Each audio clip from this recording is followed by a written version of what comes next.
Alright, welcome back to Organic Chemistry. In this presentation, which I'm actually going to break up into two parts, or maybe more, but we'll at least, at the very minimum, two parts, one for carbon and one for hydrogen. We're going to look at another technique of spectroscopy. In fact, the most powerful spectroscopy technique is nuclear magnetic resonance. This is generally how organic chemists figure out the structure of an unknown molecule. The other techniques, infrared, UV vis, mass spec, are helpful, but this is certainly the most important. Let's start out with some basics. Not going to get into the details of the physics here, but when you have a spinning charged particle, it will set up a little magnetic moment. That is, it will have a north pole and a south pole. It'll have fields. It'll have a magnetic field surrounding that particle. And what sorts of particles are spinning? Well, it turns out that any nucleus, that is the nucleus of an atom, that has an odd atomic number or an odd mass number. So, for instance, hydrogen has an atomic number of 1. In fact, 99.99% of all hydrogens have a mass number of 1. That is 1 proton, 0 neutrons. Therefore, a hydrogen has a nuclear spin, and therefore hydrogen atoms act as tiny little magnets. Most carbon atoms do not have a nuclear spin, because most carbon atoms have an atomic number of 6. Well, I mean, carbon atom by definition has an atomic number of 6, but most carbon atoms are carbon-12. That is, this is a mistake. That's a mistake as well. The mass number is 12, and therefore they have 6 protons and 6 neutrons. And therefore, most carbon atoms do not have a nuclear magnetic moment. Sorry, they don't have a nuclear spin, and therefore no nuclear magnetic moment. So most carbon atoms do not act like tiny little magnets. But about 1% of them do, because about 1% of all carbon atoms are carbon-13. That is, they have an atomic number of 6 and a mass number of 13. Gosh, I'm annoyed by that. That is, they've got 6 protons and 7 neutrons. And so about 1% of all carbons act as tiny little magnets. Okay, so hydrogens and about 1% of all carbons, which is still a large number of atoms, right? Because if we have a mole of carbon, we've got 6.02 times 10 to the 23rd. If 1% of those, that's still 10 to the 21st carbon atoms, are tiny little magnets. This is true of other elements as well, but of course for organic chemistry, hydrogen and carbon are going to be by far the most important. So if these nuclei, if these hydrogens and some of the carbons act as tiny magnets, why don't things have magnetic, why can't you stick them to your refrigerator? Why can't you feel that magnetic force? Well, the reason is that normally, just in a random sampling, those magnetic moments are totally random.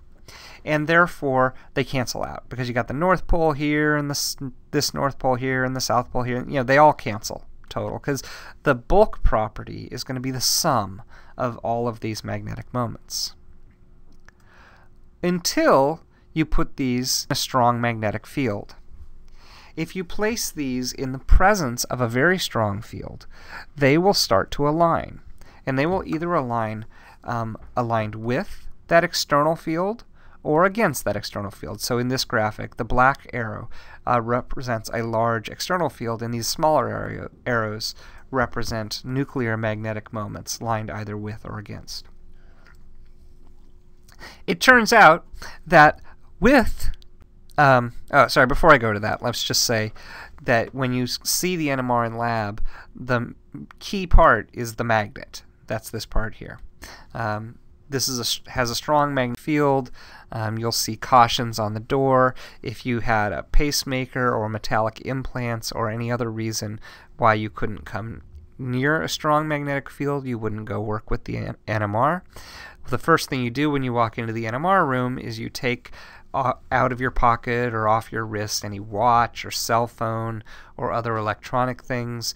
You take out your wallet because you don't want to bring your like credit card or ATM card that have magnetic strips up close to the NMR magnet, because if you were to do so, you would ruin your cell phone or your credit card or whatever. Okay. These two states of being aligned with and against are slightly different in energy. Not very different, but there is a slight difference in energy between being aligned with and against. And so more of them will be aligned with the external field than against at the ground state. But just because of sort of the background energy, there will be some at the higher energy state, but more at the lower energy state. But if you tap this, if you hit it with energy, and the energy that we're going to use in this case is electromagnetic energy. It's from the radio wave portion of the electromagnetic spectrum. This is relatively low energy, but it's the right amount of energy to excite these nuclear magnetic moments. That is, to flip some amount from being aligned with the field to being aligned against. This is a higher energy state, and as such is inherently unstable. So eventually they'll relax. That is, they'll fall back down to the lower energy state. But energy is conserved, and so if something goes from a higher potential energy to a lower potential energy, energy is given off. Just like a rock rolling down a hill, it's going from a higher potential energy to a lower potential energy. And via the kinetic energy of that rock rolling, and then that energy gets transferred to other types as well. So here's the overall. If you have some molecule that's got atoms that have nuclear magnetic moments, and you put them in an external field, and you zap it, you hit it with energy, you'll excite to a higher energy state, given here, but eventually relax back down to the lower energy state, and energy is given off. You can observe that energy coming off, and that'll tell you that you have nuclear magnetic moments. But, by itself, that's not very interesting, because we already knew we were in an organic chemistry class, and so therefore the fact that we have hydrogens and carbons doesn't really tell us anything new. So we come to our next point. Not only are nuclei, at least those with odd atomic or mass numbers, magnetically active, but so are electrons, because electrons are charged particles, and they're flying around. You've, at some point, for instance, in a grade school science lab, made a simple electromagnet where you took a wire and you wrapped it around, in this case it looks like a screwdriver, and when you connected up the circuit, it became a small magnet. Right? So the movement of electrons also sets up a local magnetic field. And those nuclei are surrounded by electrons. But within a molecule, there will be different arrangements of electrons. For instance, if you've got some things sp2 hybridized and some things sp3 hybridized, those electrons are in a different arrangement around the nucleus. And therefore, what we'll see as a result is the nuclei are surrounded by what are called local fields, and different nuclei within the molecule will be surrounded by different local fields.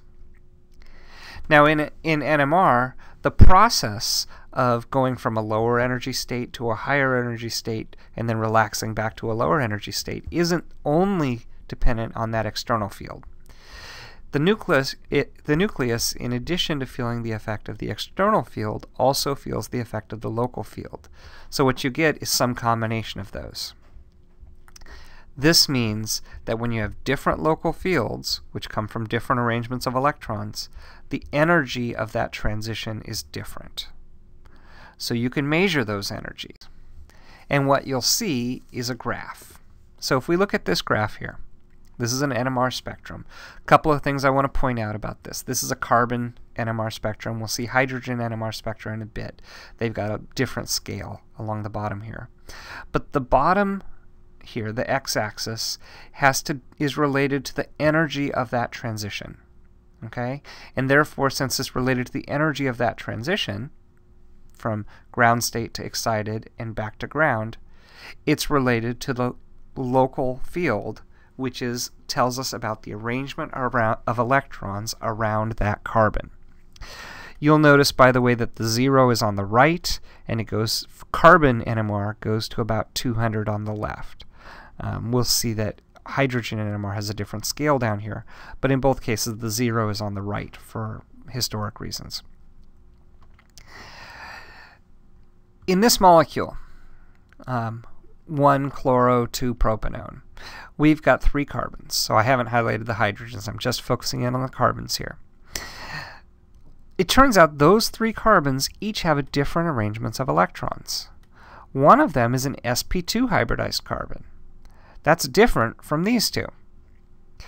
But these 2 are also different from each other, because this one's attached to 3 hydrogens, but this one, the one I've highlighted here in green, is attached to 2 hydrogens and a chlorine. And chlorine is more electronegative than carbon, and therefore these electrons are more attracted to chlorine than carbon. This is a polarized bond.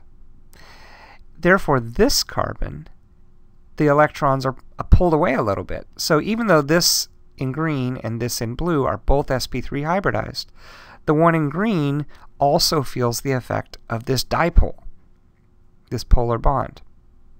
And so therefore this carbon, and this carbon all have slightly different arrangements of electrons, and therefore this transition will happen at different energies. Notice along the x-axis, which represents different energies, we see 3 different signals that I've highlighted here in red, green, and blue.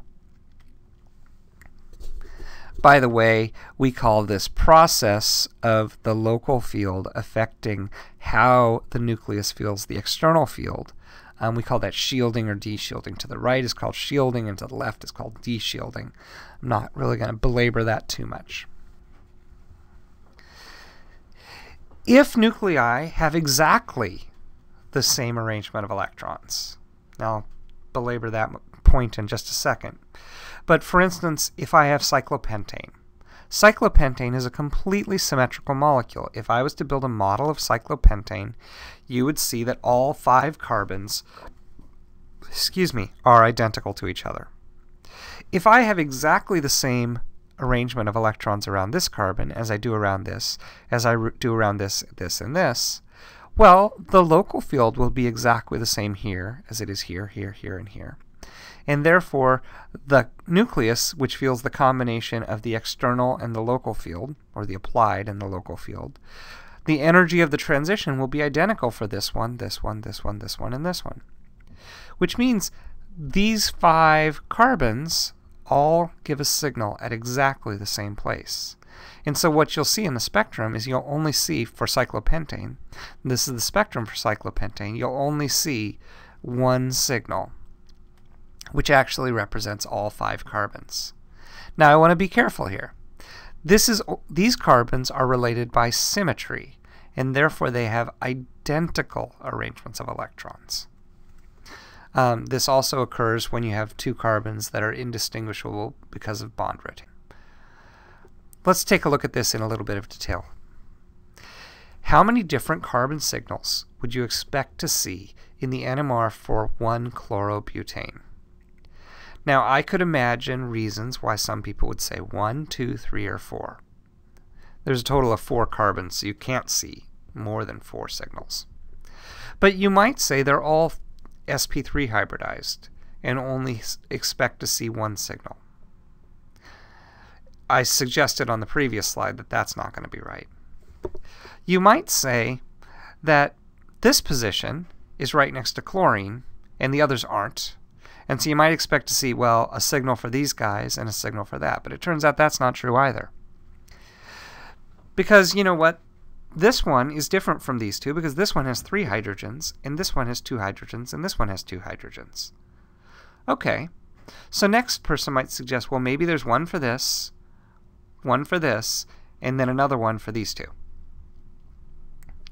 Turns out that's not right either.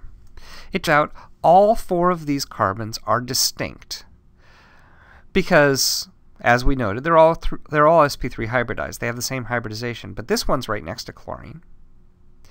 This one, it turns out, is different from this one because this one, the one in green, is closer to the chlorine than the one in blue, or sorry, the one in red is.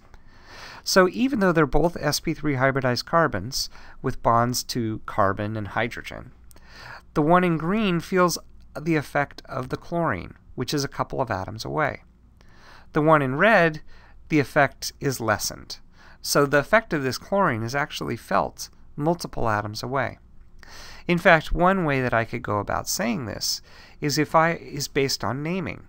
If I asked you to point to position 2, you would unambiguously point to the one that I've highlighted in green. Because in the systematic naming rules, you know that this is butane, but it's got a chlorine, and so it's attached at this position, but we're going to number this as position 1. And so you would say that this is 1-chlorobutane. So this is position 2, and this is position 3, and this is position 4. And so these 4 are different from each other. And it turns out in the NMR spectrum, you actually see 4 different signals. You see this guy, and this guy, and this guy, and this guy as 4 separate lines. Now, so the first thing that we see, oh, well, sorry, let's take a look at a couple more examples before I do that. Let's look at pentane. Now, if I asked you how many signals were in pentane, again, some might say 1, because they're all sp3 hybrids. Turns out that's not true. Some might say 5, but it turns out that's not true either, because this molecule has some symmetry. I could cut this molecule in half and say that this half is the mirror image of that half. So these guys are identical to these guys. Or another way I could say this is, if I asked you to point to position 2, based on your understanding of naming rules from last semester, you might either point to this position or this position, because it would be the same to number this 1, 2, 3, 4, 5, or 1, 2, 3, 4, 5. And so it turns out there's 3 different kinds of carbon in this molecule. The one on the end is identical by symmetry to the one on the end. The one at position 2 is the same as this one, because we could number it either way and it wouldn't make any difference. So this position is identical to this position. But the one highlighted in blue is unambiguously position 3. Or another way we could say it is we've got the CH3, which is identical to the CH3. And then we have a CH2 that's next door to a CH3 and a CH2. And that's the same as this one, which is next door to a CH3 and a CH2. And then we have this CH2 that's in the middle. And we would expect to see 3 signals, and indeed that's what happens in the actual spectrum.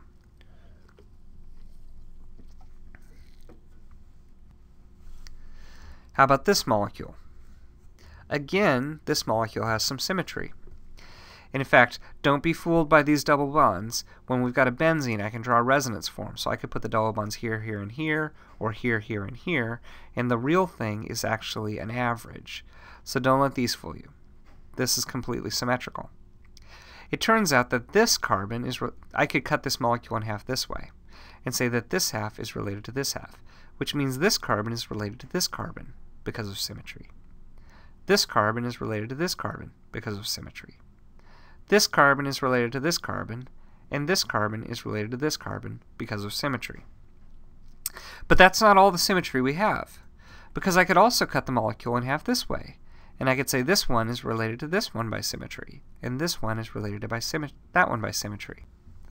And so it turns out if this one is related to this one, and this one is related to this one, and this to this, and this to this, these 4 are all related to each other by symmetry, and therefore they're indistinguishable. Same thing of these 2, they're indistinguishable from each other, and these 2, they're indistinguishable from each other. And so we would expect to see, and we do, 3 different signals. We could practice. I won't go through these in detail at this time, but if you were to look at each of these, you could see that some of them have symmetry, like this molecule, and you would expect to see some of the carbons related to each other by symmetry. Other molecules don't. For instance, this molecule doesn't have any symmetry. All 5 of these carbons are unique. If I asked you to point to position 4, you would point to this one here. Because of systematic naming, this guy is 2-pentanone. I got a 5-carbon chain, and I got my ketone at position 2. We'll name ketones later on. Don't worry so much about it. But this is unambiguously position 2, and 3, and 4, and 5, and 1. This guy, on the other hand, is 3-pentanone, but I can number it 1, 2, 3, 4, 5, or 1, 2, 3, 4, 5, and it would be the same because there's symmetry here. As a result, the molecule in the upper left, 2-pentanone, has 5 different signals. And there are 5 carbons in the molecule, and all of them give unique signals. When there's symmetry, as in this top central molecule, 3-pentanone, you see that there turn out to be fewer signals in the spectrum because of symmetry. Some of these things have identical signals than there are carbons in the molecule. So this is the first thing that we can see in the carbon-13 spectrum. We can just look at the number of signals, and that turns out to be related to symmetry. But the second thing we see in the carbon-13 spectrum is chemical shift. Chemical shift is not just the total number of signals, but where they come along this path, along this x-axis. Now, here's, for instance, the spectrum for one hexene. You'll notice that this molecule does not have symmetry, and so we see a total of 6 carbon signals. We see 6 lines in the spectrum. But they come at different places along the x-axis. That's called chemical shift, where they come along the x-axis. Remember I said that things are going to have different energies, and this x-axis is related to different energies, depending on the local field, which has to do with the arrangement of electrons. One thing that affects how electrons are arranged around a nucleus is hybridization. Now, if I look at this molecule, 1-hexene, you'll see that 2 of the carbons are sp2 hybridized, and 4 of the carbons are sp3 hybridized. So simply looking at the structure of 1-hexene, and looking at the spectrum for 1-hexene, you'll notice, hey, there's 2 signals over here, and there's 4 signals over here. I'm going to make an educated guess that maybe the energy of the transition for sp3 hybridized signals is going to correspond to this portion of the x-axis, and sp2 hybridized carbon more to this portion of the x-axis. And it turns out, if we were to do a little more analysis, we would find out that indeed these 2 carbons give signals here and here, and these 4 carbons give signals down here. So the first thing that affects hybridization first thing that affects chemical shift, where things come along that axis, is hybridization. Generally speaking, things that are sp3 hybridized carbons come over here, and sp2 hybridized carbons come over here. Another thing that affects the chemical shift of carbons is the effect of electronegative elements. For instance, in 1-butanol, this molecule here, this carbon is right next to a strongly electronegative element, oxygen. And therefore, these electrons are withdrawn from that carbon. They're pulled towards oxygen because of the greater pull that that element has. Relative to these 3, which aren't directly next to oxygen, we should expect to see some effect here that's more pronounced than here. And it turns out that that tends to shift the signals more to the left. So if I look at this carbon here, which is right next to an oxygen, I've highlighted in blue the signal for that particular carbon. It is shifted to the left relative to the other 3. And in fact, the second one, the one that's 2 away from the oxygen, turns out to be this signal that's at like 35. The ones that are furthest away from the oxygen are the ones that are shifted the least, that are furthest to the right. And so what we can say is that strongly electronegative elements like oxygen, or the halogens, for instance, are going to tend to shift signals to the left, what's called downfield, but for us, down to the left. Now notice, these are all still sp3 hybridized carbons, and so they're all still in kind of relatively the same region. This signal isn't way over here, but kind of within that region, it's more to the left than the others. Let's look here. If I look at this molecule, I notice that I've got 1 sp3 hybridized carbon and 3 sp2 hybridized carbons. So there's 1 signal over here at about 25, and there are 3 signals between 100 and 200. But one of them is much further to the left. Well, that's because that's the one that's affected by being directly bound to oxygen. That shifts, being directly bound to a very strongly electronegative element will shift things more to the left. These 2 signals correspond to these 2 carbons. The one that I've highlighted here in red corresponds to this carbon. Now, this chemical shift thing, you can learn a whole bunch of numbers, where things come along this axis, and you can look up tables, and there's whole books here. I show a copy of Silverstein and Webster here. I don't want you to do that. That is an exercise in futility to try and memorize where all the different chemical shifts come. Instead, what I want you to learn is trends. It turns out that you can generally group the the spectrum into sp3 regions. So signals in this region are carbons on sp3 hybridized carbons. sp2 regions from about 100 to 200, and these are fuzzy borders, so it might be like 95 or so, and it might be 210. You know, this sp3 region might go to 70 or so. And there's sp hybridized carbons right there in between, more around 80 or 90. Again, these are fuzzy boundaries. But when there's strongly electronegative elements nearby, that is going to tend to, within those regions, shift things more to the left. So for instance, these are for sp3 hybridized carbons, but this one is probably near some electronegative element, like oxygen or nitrogen. These signals are for sp2 hybridized carbons, but that one is probably right next to an oxygen, whereas these guys probably not so much. Maybe this one's a little closer to the oxygen. Certainly CO double bonds tend to come way over here, whereas CC double bonds tend to be more in here. A CC double bond next to an oxygen might be this one, for instance, but I don't know. We'll have to see. This molecule doesn't have any sp hybridized carbons.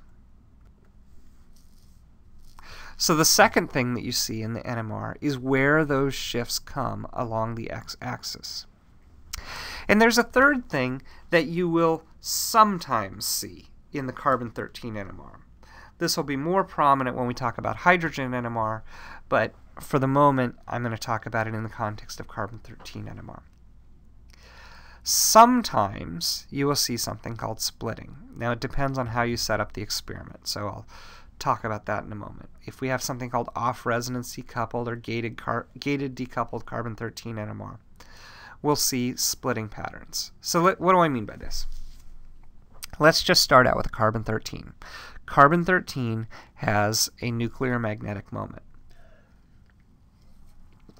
Only 1% of all carbons out there are carbon-13. So there's very little possibility that a carbon-13 will be next to another carbon-13. 99% of the time, so only 1% of all the carbons are going to be carbon-13, and only 1% of those will be next to another carbon-13 just by statistical by statistical analysis, which means a really, really small number of carbons are going to be carbon-13 next to carbon-13. So we're not going to really have to worry about that.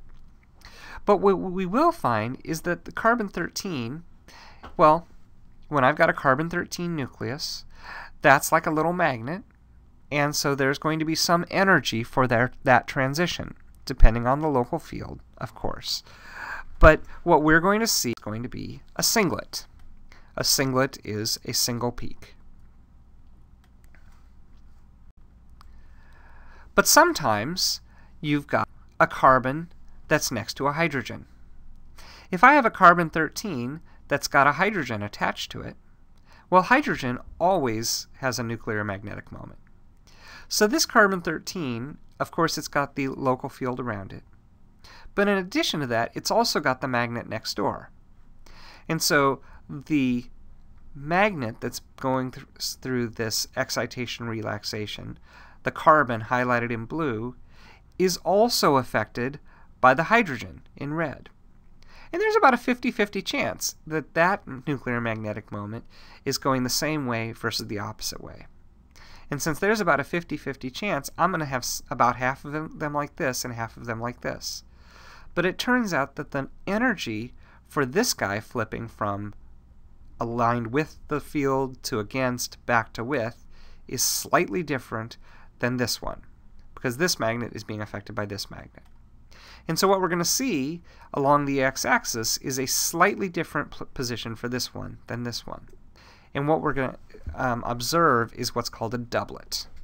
A doublet is, instead of just seeing one line for the signal, we see a split line that's got two lines of almost equal height. So here's an idealized picture of a doublet. What if a carbon is next door to two hydrogens? I've got my carbon-13 and it's adjacent to two hydrogens. So this is my blue magnet. It's next door to two that have equal probabilities of being with or against. There turns out to be four ways to arrange that. Either this guy is aligned with the field. This and this are both aligned with the field. That's this combination. This one's with and this one's against, or this one's against and this one's with, or they're both aligned against. And these are all equally probable patterns. The energy of this and the energy of this are different, but it turns out these two energies are identical to each other, because just the fact that I set this one next to the blue line doesn't mean anything, because they're both at equal distances from this carbon. And so the energy of with and against is the same as the energy of and with. And so what we're going to see is ultimately three total energies. An energy for this possibility, an energy for this possibility, and an energy for this possibility. And so what we're going to see is three signals. But one signal is going to be twice as big. It's all statistics here. If I was to flip two coins, I have four possibilities. I have heads, heads, heads, tails, tails, heads, and tails, tails. But here, so I have an equal possibility of each of those things. But if I was to make, if I was to say how many combinations have one head and one tail, well, I got twice as many combinations that have one head and one tail as heads, heads, or tails, tails. And so what we see is a pattern like this: short, tall, short, and we call that a triplet. And a triplet is characteristic of a nuclear magnetic moment that has two neighboring nuclear magnetic moments. So a CH2. And then finally, what a CH3? I've got a nuclear magnetic moment, the carbon here, that is adjacent to three different nuclear magnetic moments. It turns out there's all these possibilities.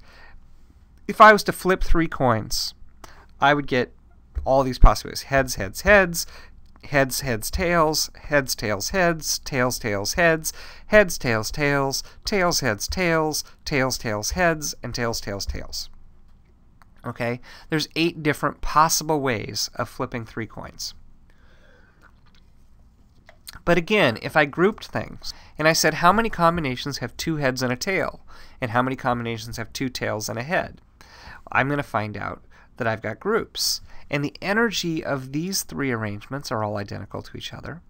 The energy of these 3 are all different from those, but they're identical to each other, and then these and these are unique. So what we see in the spectrum is a 4-line pattern, because I've got the energy of all with, of 2 of them with and 1 against, of 2 of them against and 1 with, or of all against. And these are going to be in a 1 to 3 to 3 to 1 ratio, or a short, tall, tall, short pattern. And notice the spacing of these are all identical, because the difference in energy between this and this is the same as the difference in energy between this and this, which is the same as the difference in energy between this and this. So this is called a quartet. So we're going to see in gated decoupled or off-resonance decoupled carbon-13 NMR patterns that tell us about how many hydrogens are attached to a carbon. If we see a singlet, that implies 0 carbons, 0 hydrogens. If we see a doublet, that implies 1. If we see a triplet, that implies 2. And if we see a quartet, that implies 3. Notice this is what's called the n+1 rule. If I am attached to 0, if I am affected by 0 adjacent magnets, I am a 0+1 or a singlet pattern. If I am affected by 1 adjacent pattern, I am a 1+1 or a doublet pattern. If I'm affected by 2 adjacent magnets, I'm a 2+1 or a triplet pattern. 3 gives to a quartet pattern. We see these in a particular type of carbon-13 that's called off-resonance decoupled carbon-13. There's others as well, like gated decoupled, but we'll talk about ORD. Now, in most carbon-13 spectra, we didn't, in the previous spectra we saw, we didn't actually see these patterns, because in normal carbon-13, it's called decoupled carbon-13. The experiment is set up in such a way as to mask the effect of adjacent magnets. Basically, all of the hydrogens are excited, and so they're all aligned with, and so there's no different combinations. But let's ignore the physics of exactly how that happens. In most carbon-13 spectra, we won't see these splitting patterns. We'll only see them in a particular type of experiment called off-resonance.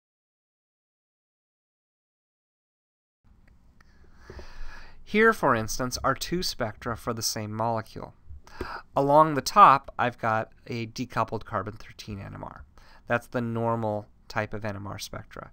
Notice we see a single line for this, and a single line for this, and this, and this, and this, and this. There's actually a hidden signal underneath here. But let's leave that aside for the moment. Just notice that we've got sp3 hybridized carbons over here, and we've got a bunch of sp2 hybridized carbons, and their signals are over here. The CO double bond one's right here.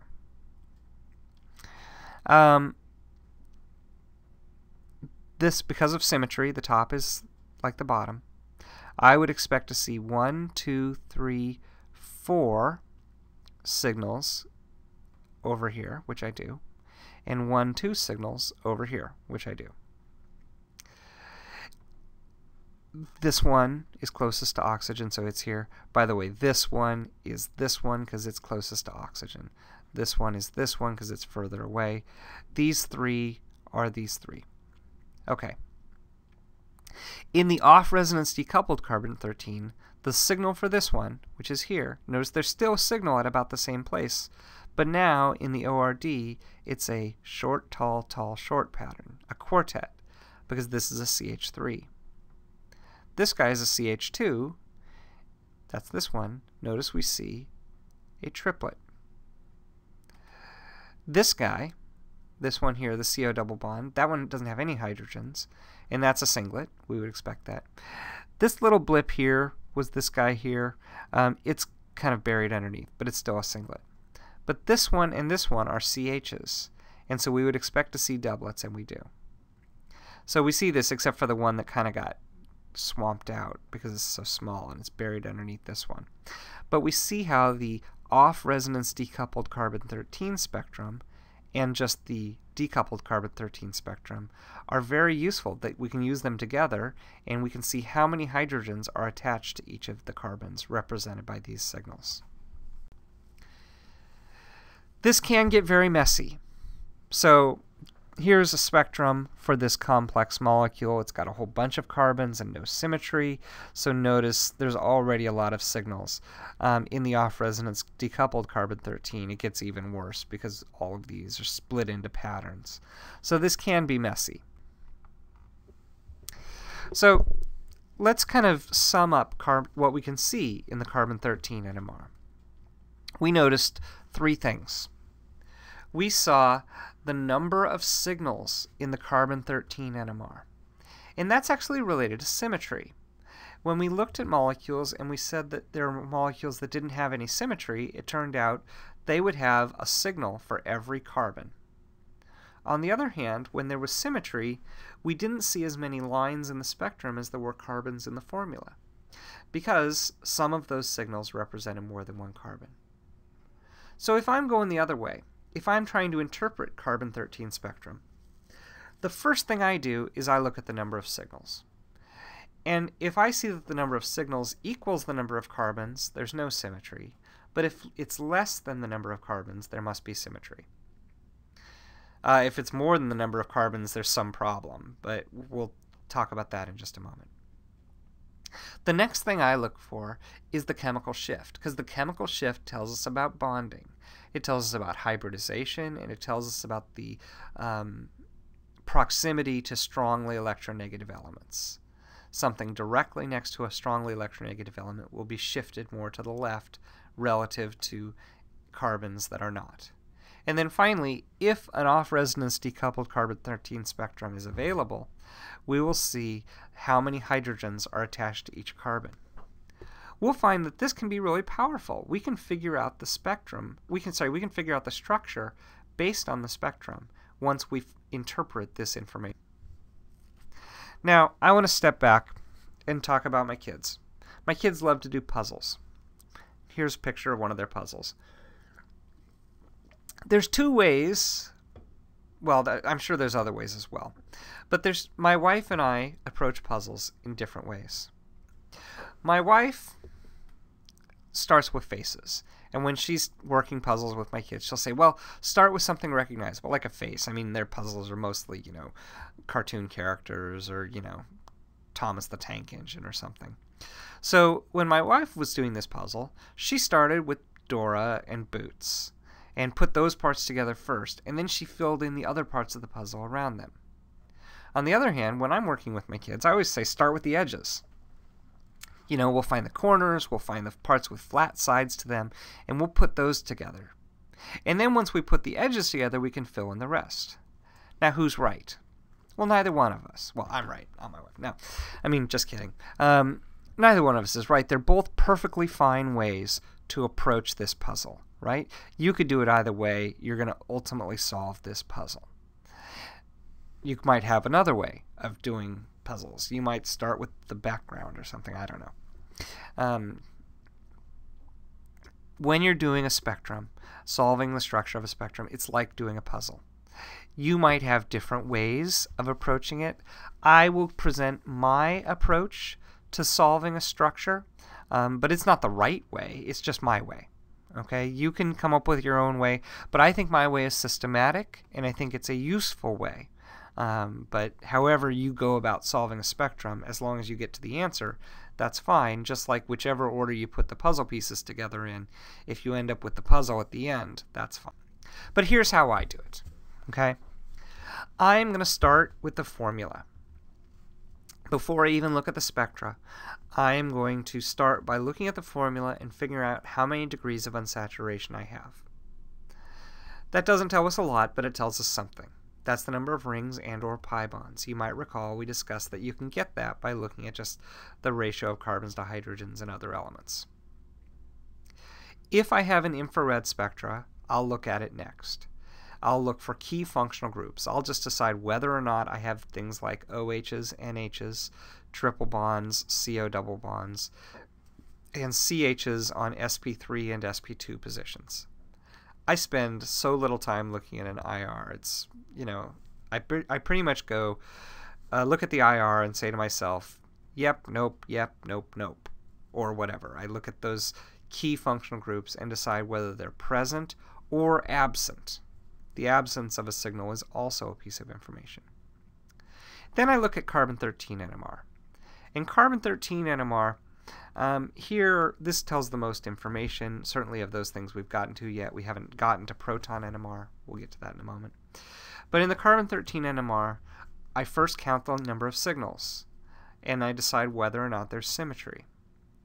Then I look at the chemical shift, and chemical shift tells me about bonding, whether my carbons are sp2 or sp3 or even sp hybridized, whether they are near strongly electronegative elements or not. And then, if I have it, I look at the splitting patterns. Okay, I go through each of these things, and then if I have a hydrogen NMR, I go and look at that. We'll come back to proton NMR because we haven't learned about it yet. But then, importantly, I draw out all my pieces. We'll show this in detail in a second, but I draw out what I know. Once I've drawn out the pieces, I know I have a carbon attached to oxygen. I know I have a carbon-carbon double bond. I figure out all the pieces that make up this molecule. And then I play with them in what I call the Tinker Toy step. Again, I'll show this all in action in just a moment. But in the Tinker Toy step, I stop thinking about chemistry and I just think about playing. I think about pieces fit together. And if I've got, 5 pieces, they might fit together in like several different ways. Depending on how many connections they make, I'll figure out the various different ways that those pieces fit together. Just like I could figure out the various different ways some Tinker Toys or Legos or Connects or whatever fit together. And then finally, I check my work. Especially if I come up with more than one possible way to fit the pieces together, I might have to decide which one is best. Even if I only have one way of fitting them together, I'm going to check my spectra and see if my solution actually fits the information that I have. A couple of things. When I'm doing this, I'm going to be systematic. I'm going to write everything down. That is, let's step back. I'm going to be systematic. I'm going to go through each of these things in turn. The one way to run into problems with spectra is to just kind of try and stare at all of them and freak out because you don't know what you're doing and you just kind of say, I don't know, and you throw up your hands. If we look at each thing in turn and we just go through it systematically, I'm going to count the number of signals. Then I'm going to look at the chemical shift. I'm going to look at where those signals come. And then if I have it, I'm going to look at the splitting information. I'm going to go through the things in a particular order so that I'm sure that I've interpreted all of the key information. I'm going to write everything down. That is, I'm going to oftentimes just write on top of the spectrum themselves. I'm going to write, this is an sp3 hybridized carbon. Well, I probably wouldn't write it out in a sentence like that, but I'm going to write sp3 on one signal. Or by oxygen. I'll just scribble on the spectrum itself. Or I could write it on a piece of paper. Either way. I'm going to consider both what's there, and I'm also going to consider what's not there. I see that I don't have any sp2 hybridized carbons. That tells me something. Or whatever. I don't have any sp3 hybridized carbons, etc. And finally, I'm going to interpret the unclear in light of the clear. And again, these are going to become much more obvious once we start going through some examples. But it's always bad in life to start with the most confusing piece of information and build a theory based on the most confusing, equivocal piece of information, and then just try and jam everything else into this framework based on what might be mistaken. Instead, if you start with the stuff that's really obvious, then you can go back and fill in what's non-obvious. Just a couple other slides before we go on to examples. I say Tinker Toys, you can use whatever, Legos, Erector Set, Connects, whatever. At some point when you were a kid, you played with some construction thing, or just, you stacked blocks on top of each other, whatever. At some point in figuring out the structure, we're going to stop thinking about chemistry, and we're just going to think about these molecules as a bunch of pieces that fit together. Alright, I'm going to break here because of the length of this. This is already a 48-minute video, and I am going to come back in part 2, and I am going to solve example carbon-13 spectral problems. In part 3, I'll look at proton NMR, and in part 4, I'm going to look at solving proton NMR spectral problems. Alright, that said, thanks for listening, and I will see you next time. Well, I won't see you. You won't see me either. You'll see my video, and you'll hear me. So, hear me next time. Thank you. Bye-bye.